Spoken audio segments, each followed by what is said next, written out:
السلام عليكم ورحمة الله وبركاته. سو دوادا أصحابي روتين كان أدنى والروتين كي شلي إن حال سو دقيقة سو محل لهاي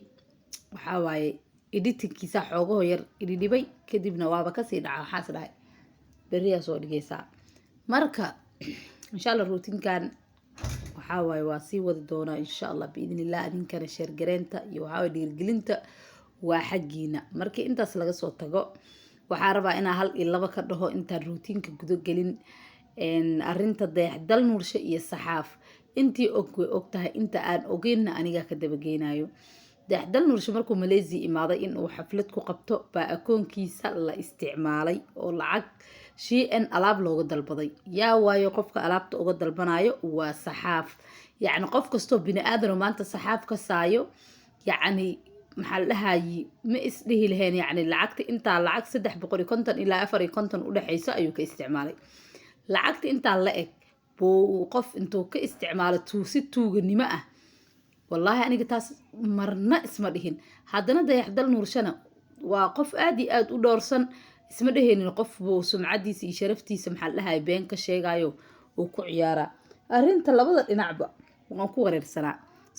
hadda xaqiiqadii ayaa soo baxday dayaxdal nuurshe markuu cidan baabkooda fahmi waayey kolay wuu ka sabri lahaa laakiin markii laiskugu kaadarsado in xoolahaada la dhaco iyo kibir waxaa waaye ma qaadanaysid qof kastoo bini aadanna ma qaadanayo in xoolahaadina la qaato lagu yacni maxaa lahaye adiga lagaa dhigaba qof beelow ah oo waxaan ku dhahay maxaa lahaye haddii si wanaagsan ay ula hadli lahaayeen kolay uu iska talaasuli lahaa oo hadda lacagta intaas lacag weyn oo maanta waxaan ku dhahay reerkaas oo sumcaddooda iyo sharaftooda lagu galaafeeyo ma ahan laakiin ayaga haddana waxay keeneen weji xumo iyo dhaqan xumo kadib waxaa dhacday markay ciddii ay hadalka ku xumeeyeen in uu social media arrinta kasoo sheegay haddana arrintii social media waa la warwareejiyey kadib daahir calis uu tagay maxaa lahaay qolkiisa markaasuu dhahay saasa jirto waa kaasaa almuhim baaritaan kadib labadooda qolkaa lasoo saaray waa la wareystay saxaaf weli wuu kusii adkaystay inuu lacagta isticmaalin uuna akoonka iyo waxaas dhan uu asaga lahayn يعني أكون أو مقع يعني أو محل هاي أو ويلكيس أو كو استعماله وأكون لعق إماهن ميل هذه إيميل أو محل هاي مقع ويلكيس أو صومالي جو أو كو استعماله وأردت أو أديكتي لكن لعقتها ولعقت ده يحدل نور شيء قرر دير كدب وحصو عداتي إن أو صحاف لعقتي استعمالي ونقرتي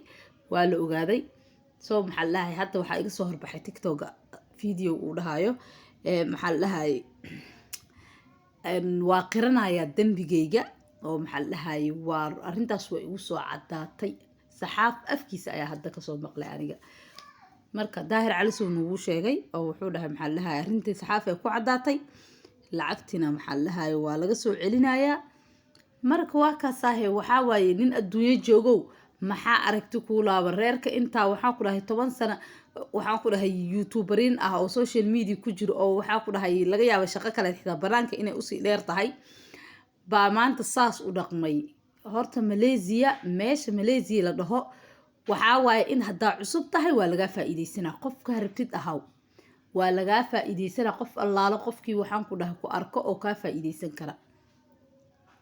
waxaa waaye ani Malaysia waa soo maray Indonesia imaanin Malaysia soo maray wax badan ma joogin wax yara joogay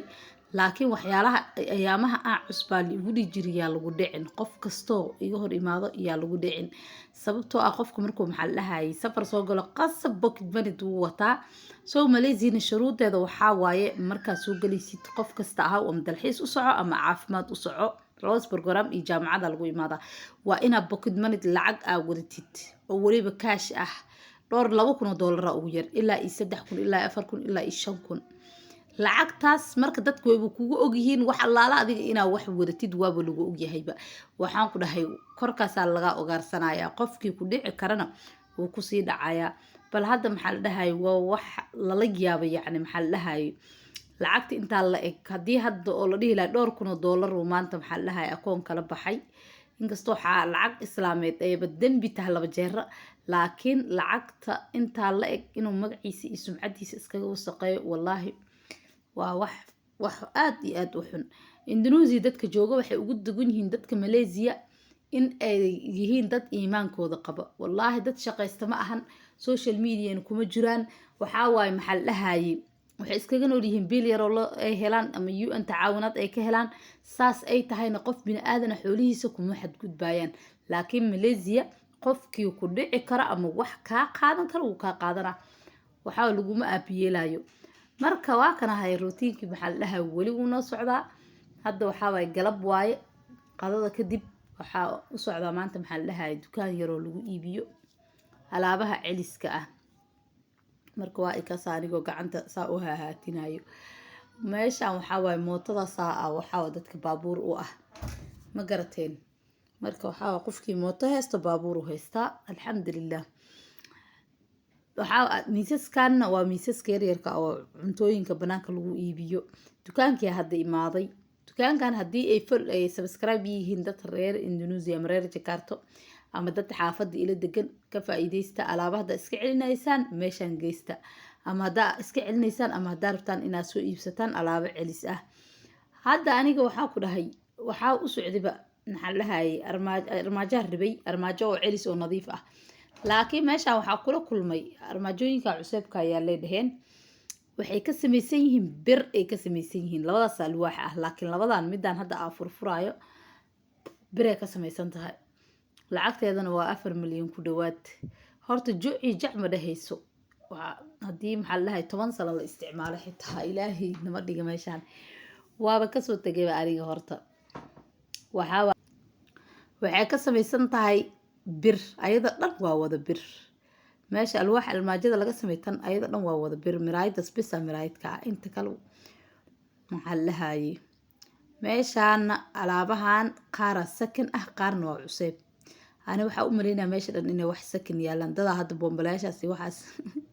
waa kana anigu is cajibi meesha asduubaya ilmeeygan waa kuwaas soo marka maxaa la dhahay alaabahan alwaaxa qaara celis ah qaarna waa cusub badanaa alaabaha qaarkood waxa iska soo celiyay ciidaha taajiriinta ayagoo cusub oo nadiif ah iska soo